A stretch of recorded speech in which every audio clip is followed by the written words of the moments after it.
عليكم حلوانada iyo gudoonka sharafta leh salaanka bacdi 2 sano ka bacdi waxaan ku faraxsanahay maalintii ugu horeysay oo baarlamaanka imid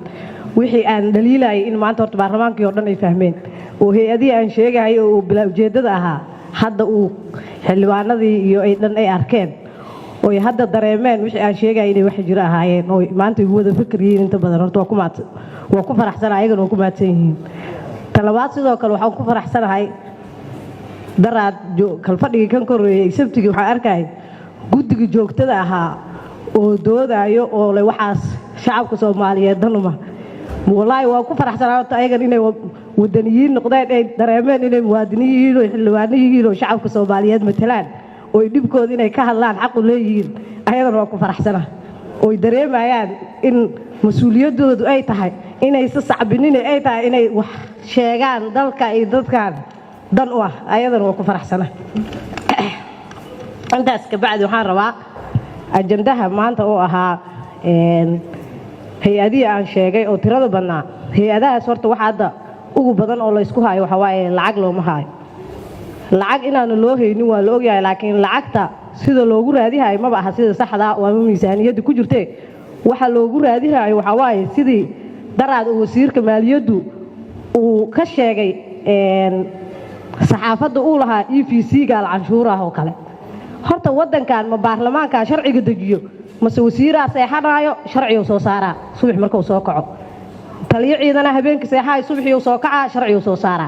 xildhibaanadu maxay qabtaa baarlamaanka shuruucda ma ayaga dadka u dejiyo mase qof kasta wixii ayada rabtay guriga ay leedahay waaye way soo fikiray wixii soo fikirtay soo sheegay hadii la canshuurayo EFC horta waa in sharci la keenaa baarlamaanka la keenaa xildhibaanada shacabka matalo ogolaadaan madaxweynuhu saxiixo faafin rasmi lagu soo saaray ka bacdi wax la canshuuro mid kale yaa xaq u siiyay dadka masaakiinta 3 milyan oo gobolka Banaadir degan ee dawladda federaalka labada ex control dawladda ka ah inay tiraan waa canshuura waligiis wasiirku suuqa bakaara ma tagay kan xamar weyne ma tagay suuqa xoolaha ma tagay ceelasha biyaha ma tagay suuqa Madiina ma tagay kaaraan ma tagay suuq bacaad ma tagay Siinay ma tagay ma yaqaanaan noloshii xaaladda ka jirto marka EFC la canshuurayo wadamada uu soo qaatay for example lacag kaash ay leeyihiin dadkooda masaakiinta oo lacagtaas kaashka ay isticmaalaan waxa la canshuuro EFC gaan waxa way dadka u gaarto lacagta haysto oo EFC isticmaalayo horta ma ahana noloshooda dhan dadka waxay ku xiran tahay EFC-ga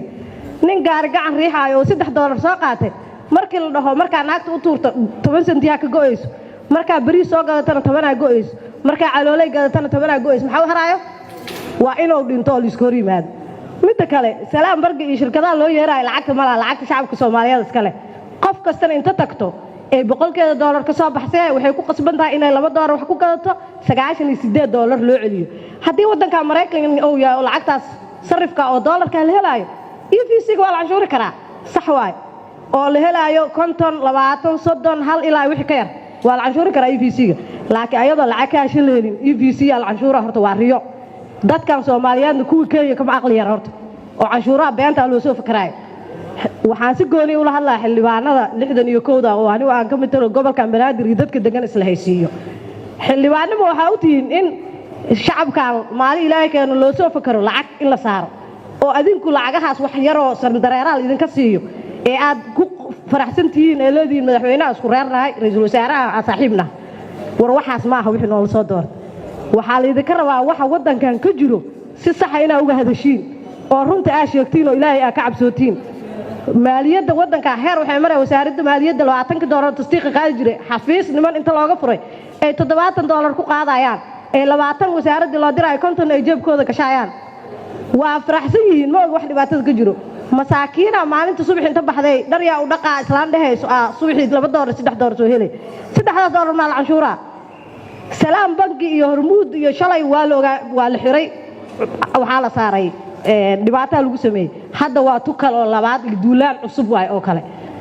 duulaankaas cusub dadka Soomaaliyeed way ku baraarugsan yihiin shacabkan gobolka Banaadir oo masaakiinta oo 3 milyan ciday doona Soomaaliya ka ahaadaan waxaas loo soo fikirayo oo lacag looga qaadayo laga dhaafo waa dad wadaniyad ah oo Soomaaliya oo wadanimada jecel oo dadka Soomaaliyeed isugu mid yihiin dawladnimada jecel waa dad masaakiin oo diintana jecel laba waxa loo soo qaataa shaati mar waxa loogu soo buufsadaa caalamka Soomaaliya iyo xidig shan falaarood leh markay maqlaan waxaad roohayaan mar waxaa loo soo qaadaa mid tawxiid ku buufsaya laa ilaaha illa allah lagu soo qoraa waxaasoo dhan waa shaarar isbaaro loo samaysto oo maalinba mid markay fahmaan ay xanuunsadaan mid kale loo soo gashto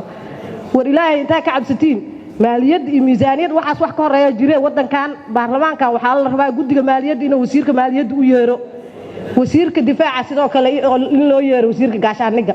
ee isku maleeya inuu yahay wasiirka warfaafinta ee xildhibaanada baarlamaanka ka caayaayo maalin iyo leed asagoona jawaab ka bixin heshiiskii uu Itoobiya la soo galay 24 December oo hordhaca u hayo gobol xaarka heshiir beelaadkii oo Muuse bixi saxiixa asaana waxba laga weydiin qaraxi oo kuliyada jaalisiyaad aan ka jawaabin tii oo isbitaalka xoog aan ka jawaabin kii galcad aan ka jawaabin hoos weyn aan ka jawaabin ajintaha ku soo noqo baarlamaanka kasto muhiim ah waa ka hadli doonaa wax kasto muhiim ah oo shacabkani waa ka hadli doonaa laakiin ajintaha ku soo laabo waa mahadsan